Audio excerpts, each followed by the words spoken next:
are quite positive and overweight on metals, and both the non-ferrous and the ferrous side.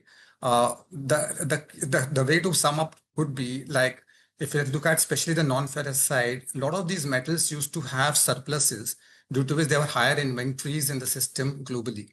But what has happened in the likes of aluminum, if you notice, roughly 60% of the market is controlled by China, and China has put a cap on the overall production. So, and they have reached that cap. So, 60% of the supplier in the world is not wanting to increase its production. Out of the remaining 40%, a lot of that comes from European nations who face a cost escalation because of higher energy costs. So, suddenly the incremental supply looks tighter in a world that is naturally growing, plus the geopolitical changes are such that the manufacturing is picking up, the electrification is picking up. So suddenly we find that non-ferrous metals like aluminum, zinc, etc., which historically had longer periods of being in surplus, now they trade at deficits. The inventory levels are coming down, and you see some important levels being broken on their prices globally as well. So the positioning in the metal space looks quite good. And we are overweight. We do see better times ahead for harder assets, especially the non-ferrous side. And often we have now seen that a lot of metal companies have been doing pretty fine, especially on the back of metal prices going up, the overall inventories going down globally, the supply constraint being there, and China also putting a cap on the production of certain metals. So that is working in favor of those metals as well. ये metals पे view काफी positive है, both precious metals as well as industrial metals. और industrial metals में specially अगर इसको कुछ चुनिंदा मेटल्स के थ्रू देखें, जैसे कि एल्यूमिनियम है, उन सब सेगमेंट में मोर देन 60% जो मार्केट का सप्लाई है और डिमांड है वो काफ़ी हद तक चाइना कंट्रोल करती है।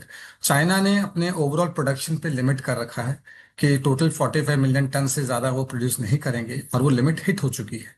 तो 60% सप्लायर जो वर्ल्ड का है वो अपने लिमिट्स को बढ़ाना नहीं चाह रहे। ओवरऑल ग्रोथ इंप्रूव हो रही है ग्लोबली। मैन्युफैक्चरिंग हर कंट्री में थोड़ी थोड़ी बढ़ रही है, क्योंकि ग्लोबलाइजेशन कुछ हद तक तो कम हुआ है, क्योंकि ऑफ टैरिफ्स की वजह से मान लीजिए या प्रोटेक्शनिज्म की वजह से मान लीजिए। तो ओवरऑल डिमांड थोड़ी बढ़ रही है, और सप्लाई के पॉइंट ऑफ व्यू से चाइना की तरफ से सप्लाई इंक्रीमेंटल बहुत ज़्यादा नहीं है। और साथ साथ में जो यूरोपियन कंट्रीज़ के जो प्रोड्यूसर्स हैं उनके वहाँ पे gas and energy prices high होने की वजह से उनके वहाँ पे भी सप्लाई थोड़ी कॉन्स्टेंट है।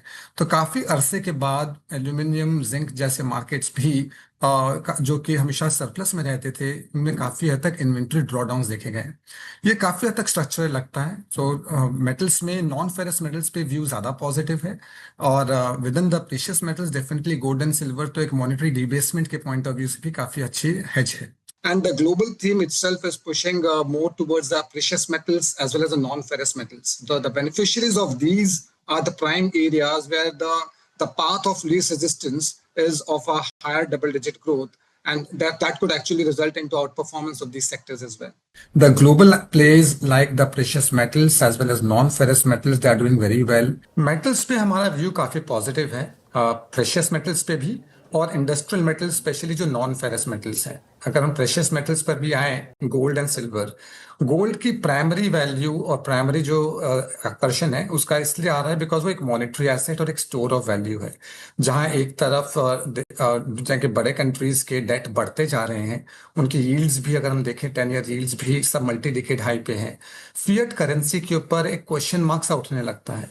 जब जब उस पर क्वेश्चन मार्क उठता है, जब जब उस पर भरोसा थोड़ा भी कम हो, तो गोल्ड की रिलेटिव वैल्यू काफ़ी बढ़ती है। उसके वजह से गोल्ड का अट्रैक्शन हायर रहेगा भी। कुछ इंटरेस्टिंग डेटा पॉइंट भी सामने आए। सेंट्रल बैंक्स जो अपने फॉरेन रिजर्व्स होते हैं वो जनरली या तो यूएस ट्रेजरीज में रखते हैं या गोल्ड में रखते हैं। आज करीब 30 सालों के बाद ऐसा हुआ दैट सेंट्रल बैंकर्स की कंबाइंड होल्डिंग गोल्ड की यूएस ट्रेजरी से ज़्यादा हो गई है। तो कहने का मतलब ये कि जो major central bankers of the world भी हैं वो भी अपना ज़्यादा कॉन्फिडेंस गोल्ड पे दिखा रहे हैं। इसलिए गोल्ड की अट्रैक्शन, गोल्ड की वैल्यू और गोल्ड पे बुलिशनेस हमारे हिसाब से नेक्स्ट ईयर भी बनी रहेगी। लेकिन जो दूसरा प्रेशियस मेटल है सिल्वर, उसमें वो तो एक टैग अलोंग करता ही है गोल्ड के साथ में, क्योंकि वो भी एक प्रेशियस मेटल और एक मॉनेटरी एसेट है। लेकिन सिल्वर की पोजीशनिंग इस वक्त ऐसी है जो पॉसिबली हिस्ट्री में नहीं रही, कि सिल्वर की सबसे खासियत ये है कि वो एक इंडस्ट्रियल मेटल तो है ही, लेकिन वो बेस्ट कंडक्टर ऑफ इलेक्ट्रिसिटी है। और बेस्ट कंडक्टर ऑफ इलेक्ट्रिसिटी होने के वजह से जितने हम ग्लोबली एआई में इन्वेस्टमेंट्स की बातें कर रहे हैं और सुन रहे हैं, वो सब करने के लिए सिल्वर की रिक्वायरमेंट बहुत ज़्यादा है। चाहे वो डेटा सेंटर्स हो, चाहे वो पावर प्रोजेक्ट्स हो, चाहे वो इलेक्ट्रिक व्हीकल्स हो, चाहे वो सोलर पैनल्स हो, हर जगह सिल्वर की रिक्वायरमेंट इस तरह ज़्यादा है कि वो काफ़ी इनइलास्टिक डिमांड है। Silver as it is last 5 सालों से डेफिसिट में था। डेफिसिट होने का मतलब कि रिक्वायरमेंट ज़्यादा है देन प्रोडक्शन। 5 सालों से डेफिसिट होने के बाद डिमांड फर्दर इंक्रीज कर रही है, जो कि एक इनइलास्टिक डिमांड है। एंड साथ ही साथ मॉनेटरी एसेट होने की वजह से भी उसकी वैल्यू ज़्यादा है। तो सिल्वर पे हमारा व्यू काफ़ी पॉजिटिव है। नियर टर्म ज़्यादा पॉजिटिव सिल्वर पे है, लेकिन ओवरऑल गोल्ड एंड सिल्वर दोनों पे पॉजिटिव। और साथ ही साथ बिकॉज ऑफ इस इन्वेस्टमेंट्स की वजह से जो नॉन फेरस मेटल्स हैं, जैसे कि जिंक, एल्यूमिनियम, कॉपर, उन सेगमेंट्स पे भी व्यू काफ़ी पॉजिटिव है। We are seeing a lot of global phenomena unfolding in the markets, especially on the precious metals as well as on the industrial metals side. And that's an area that we have been increasing our exposures throughout the last year. And as of now, it happens to be the top sectoral bet in the funds. Both on the precious metals side as well as industrial metals, you can guess it. That's to be out on the gold and silver, and then the corresponding plays on the stock side as well. So we have mining companies which have high exposure from this particular silver. Aluminum also has gone into deficit. And the brighter spot this year possibly could be copper. We are seeing huge demand coming for copper as well. And we all know that, from first identification to setting up a mine in copper, it takes on an average about 17 years. Recently, there was a report by IEA regarding the global critical minerals outlook for the year. And they said that over the next 1 decade, the total current capacities and new capacities may be able to take care of only 70% of the global demand. Those areas are the areas that we are seeing that there has been a massive requirement, massive demand, but supply cannot really be ramped up at the pace at which the demand is coming. So that bucket is that bucket that we have been increasing our exposures to. So if you look at silver, the better plays, the direct operational play, of course, is Hindustan Zinc.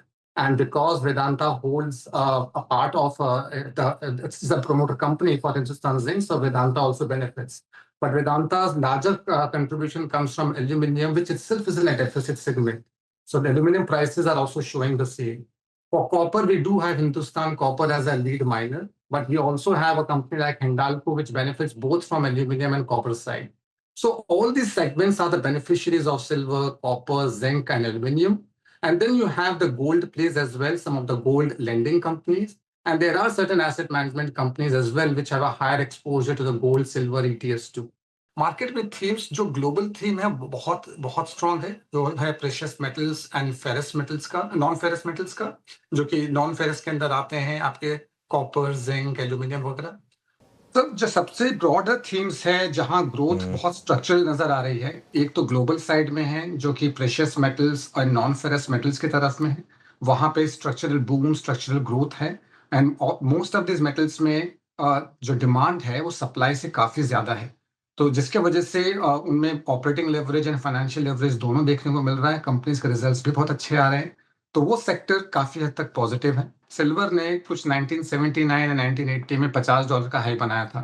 जो 50-60 साल से literally so रहा था segment, वो suddenly जागा है। उनकी monetary value की कदर ज्यादा हो रही है क्योंकि वो गोल्ड से लिंक्ड है, और उनकी जो इंडस्ट्रियल डिमांड है, ऐसी इतनी इंडस्ट्रियल डिमांड काफी सालों से नहीं देखी गई है। लास्ट 5 साल से सेक्टर जो सिल्वर सेक्टर है वो डेफिसिट में है, और आने वाले सालों में भी डेफिसिट रहने वाला है। वो ऐसा अनुमान लगाया जा रहा है, क्योंकि सिल्वर एंड गोल्ड दोनों पे व्यू काफी पॉजिटिव है। ये जरूर कह सकते हैं कि गोल्ड ज्यादा स्टेबल होता है, सिल्वर ज्यादा वॉलेटाइल होती है। डिमांड दोनों की अच्छी है एंड हमारा आउटलुक दोनों पे काफी पॉजिटिव है, क्योंकि गोल्ड पे रिलेटिवली कम चला है सिल्वर के मुकाबले लास्ट कुछ महीनों में, इसलिए रिस्क रिवॉर्ड ज्यादा अट्रैक्टिव वहां पे है। बट यहाँ से भी हमारे हिसाब से गोल्ड एंड सिल्वर दोनों काफी पॉजिटिव हैं। करेक्शंस में रिस्क रिवॉर्ड ज्यादा इंप्रूव होगा।